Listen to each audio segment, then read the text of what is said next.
Sumainyo ang Panginoon. At sumaiyo rin. Ang mabuting balita ng Panginoon ayon kay San Mateo. Papuri sa iyo, Panginoon.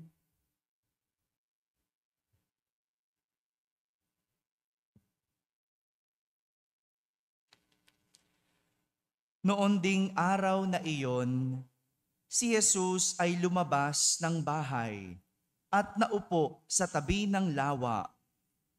Pinagkalimpumpunan siya ng makapal na tao, kaya sumakay siya sa isang bangka at doon naupo.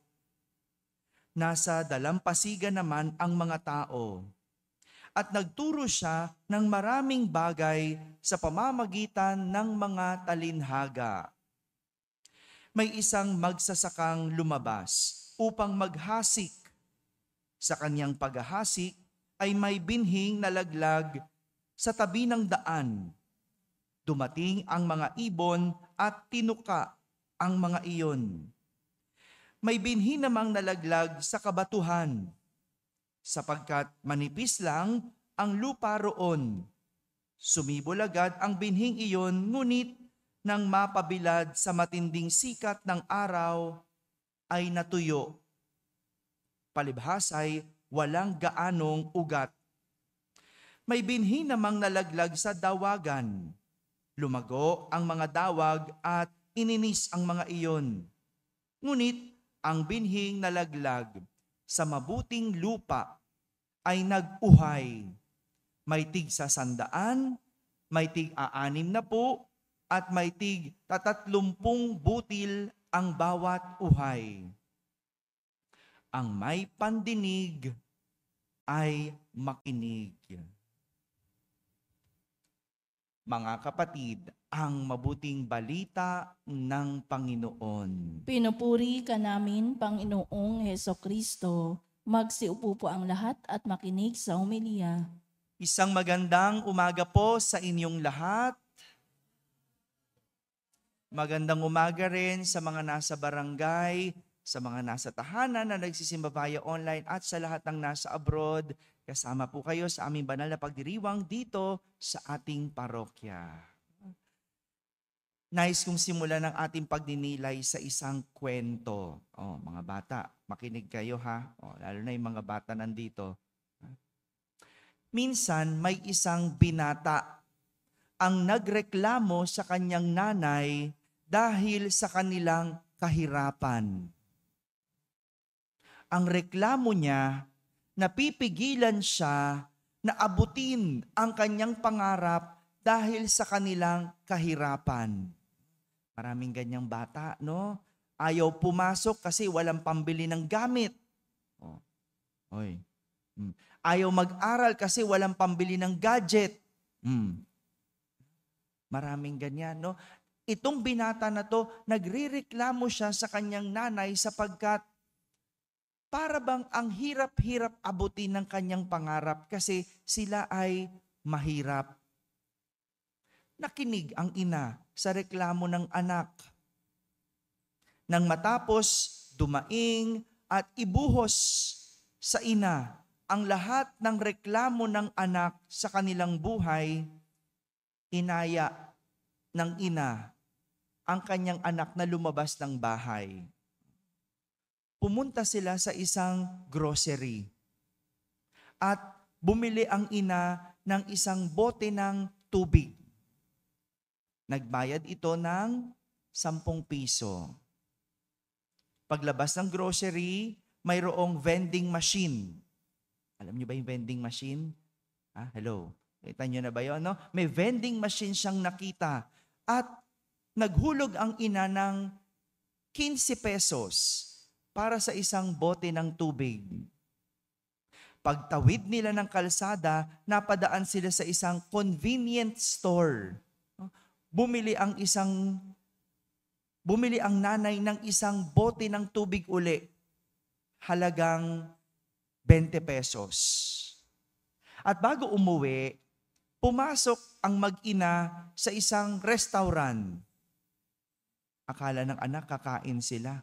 No? Umorder ang nanay ng isang bote ng tubig. At sa restaurant, nagkakahalaga ito ng 25 pesos. Saan yung bata? Tawagin mo. Uy, ti, lumabas. Sabi ko makinig eh. Tinawag ng ano? Okay. Oh, sabi ko makinig yung bata. Talagang ito mga to. Paano abutin itong pangarap nila? 25 pesos. Pag uwi ng mag-ina, nagtanong ang anak kung ano ang ibig sabihin ng pagbili nila ng tubig. Paliwanag ng ina, sabi niya, "Anak, alam ko nagrereklamo ka tungkol sa ating sitwasyon. Pasensya ka na dahil mahirap lang tayo at pakiramdam mo hindi maganda ang ating sitwasyon. Pero gaya ng bote ng tubig na binili sa iba't ibang lugar na may iba't ibang halaga, depende sa lugar ang pinagbilhan. Ganito mo din tinitignan ang ating sitwasyon. Hinahayaan mong diktahan ang iyong halaga base sa iyong sitwasyon o lugar na iyong kinabibilangan. Dahil mahirap tayo, tingin mo, wala kang halaga. Tingin mo, hindi mo maaabot ang iyong pangarap dahil wala tayong halaga. Pero alam mo anak, hindi yun ganun. Gaya ng iba, ikaw ay may halaga. Kahit na iba ang iyong sitwasyon, kahit iba ang lugar na iyong kinalakihan, kaya mong lumago at abutin ang iyong pangarap. Gaya ng bote ng tubig, iba-iba man ang kanyang halaga dahil ibang tao ang tumuturing. Pero sa totoo, pare-parehas lang silang tubig. Pare-parehas na tubig na nakapapawi ng uhaw. At yon ang kanilang tunay na halaga. Paano kayo maaabot ng pangarap nyo? Umalis kayo, babalik na kayo. Mga kapatid, parang ganito ang tinuturo sa atin ng Ebanghelyo sa araw na ito. Narinig natin si Jesus, ginamit niya ang talinhaga ng paghahasik ng binhi para turuan ang mga taong sumusunod sa Kanya. Take note, sumusunod sa Kanya. Mahirap turuan yung mga taong hindi sumusunod sa Kanya. Tama? Parang magulang, di ba? Ang hirap mong turuan ang anak mong ayaw, sumunod. Kanina sabi ko dito sa 2 batang ito, di ba? Makinig. Bila mo inalisan ba naman ako sa gitna ng kwento? Paano mo tuturuan itong 2 ito? Di ba? Naman, kukwentuhan ko kayo, mamaya manda kayo sa akin, ha? Sayang yung aral. Sa talinhaga ng mga hasik, ipinakikita na iba't iba ang naging paglago ng binhi na isinaboy sa iba't ibang lugar. May hindi nabaon ng mabuti, mayroong sumibol agad, pero dahil mababaw ang pagkatanim na tuyo. May agad namang ininis at may tumubo dahil sa matabang lupa. Ganyan ang binhi, nakabase sa lugar na pagtataniman ang paglago. Pero ang tao may kakayanang lumago. Ano man ang lugar na pagdalhan. Basta't marunong makinig sa nagtuturo. Ulitin ko po, ang tao kayang lumago kahit san mo ilagay, basta marunong makinig sa nagtuturo. Gaya ng paliwanag ni Jesus, ang binhing tinanim sa daan ay hindi tumutubo dahil hindi nakauunawa sa turo. May mga ganyang tao, no? Yung kahit anong sabi mo, no? walang paglago, walang pagbabago. Bakit? Hindi kasi nababaon ang turo. Tama? Oh, pasok sa isang tenga, labas sa kabilang tenga. Ganyan. Oh, hindi lalago yan. No? Kasi pinakinggan lang o narinig lang, hindi pinakinggan. 'Di ba? May ganyang tao, yung paus ka na, no? Hindi pa rin sumusunod, no? Ganyan. May mga binhing talaga, no? Hindi tumutubo dahil hindi nakakaunawa ang tao. Bakit? Matigas ang lupa. Sa madaling salita, matigas yung tao. Matigas ang ulo. Kaya kahit anong sabi mo, kahit anong tanim mo dyan, dahil matigas, walang paglago. Meron namang binhing mabilis tumubo, pero agad namatay. Parang tao na nakinig sa aral, pero hindi tumimo. Merong ganyan, no? Yung isang sabi mo lang, okay, susundin ka. Bukas, wala na. O maya-maya, wala na. No? Balik sa dating gawi. No? Hindi kasi tumitimo. Hindi nababaon.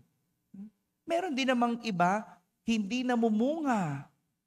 Dahil mas abala sa makamundong pagnanasa. No? Yung tinuturuan mo, okay, lumago, pero, tumubo, pero walang paglago. Tumubo lang, pero walang bunga. No? Hindi magkabunga. No? Pero, merong mga binhi na tumubo dahil mataba ang lupa. Ano ibig sabihin?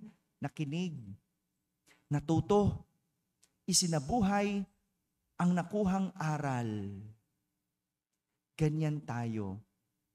Magkakaiba man tayo ng sitwasyon, magkakaiba man tayo ng lugar, o magkakaiba man tayo ng estado, pero ang totoo, lahat tayo pare-pareho.